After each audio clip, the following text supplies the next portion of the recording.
அமிர்தம் கிடைக்க கடல் கடைந்த அதிசய கதை. ஒரு காலத்தில் தேவர்கள் தங்கள் சக்தியையும் ஒளியையும் இழந்தார்கள். அசுரர்கள் மிகவும் பலமாகி உலகத்தை ஆட்சி செய்ய ஆரம்பித்தனர். பயந்த தேவர்கள் எல்லோரும் சேர்ந்து விஷ்ணு பெருமாளை நாடினர்.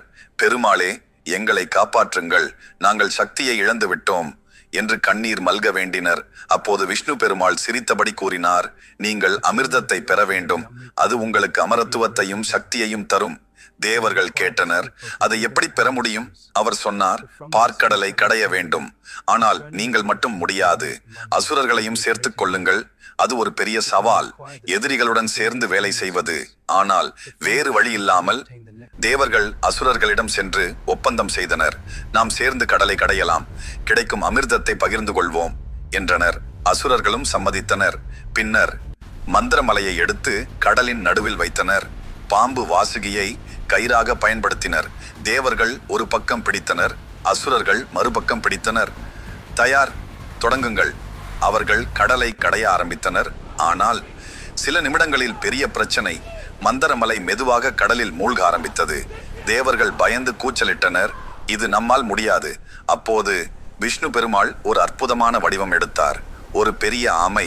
அவர் கடலின் அடியில் சென்று அந்த மலைக்கு கீழே தன் முதுகை வைத்தார். மலை இப்போது உறுதியாக நின்றது. மேலே கடல் கடைப்பு மீண்டும் தொடங்கியது. வாசுகி பாம்பு மூச்சு விட்டது. நெருப்பு போல புகை வந்தது. அசுரர்கள் அதை பிடித்ததால் அவற்றுக்கு கஷ்டம் ஏற்பட்டது. கடல் கடைந்த போது பல அதிசய பொருட்கள் வந்தன. காமதேனு, உச்சைஸ்ரவஸ் குதிரை, லட்சுமி தேவி. ஆனால் முதலில் வந்தது ஒரு கொடிய விஷம். அனைவரும் பயந்தனர். அதை சிவபெருமான் வந்து குடித்து உலகத்தை காப்பாற்றினார். இறுதியில் அனைவரும் காத்திருந்த அமிர்த கலசம் மேலே வந்தது. அதை பார்த்ததும் அசுரர்கள் அதை பறிக்க முயன்றனர்.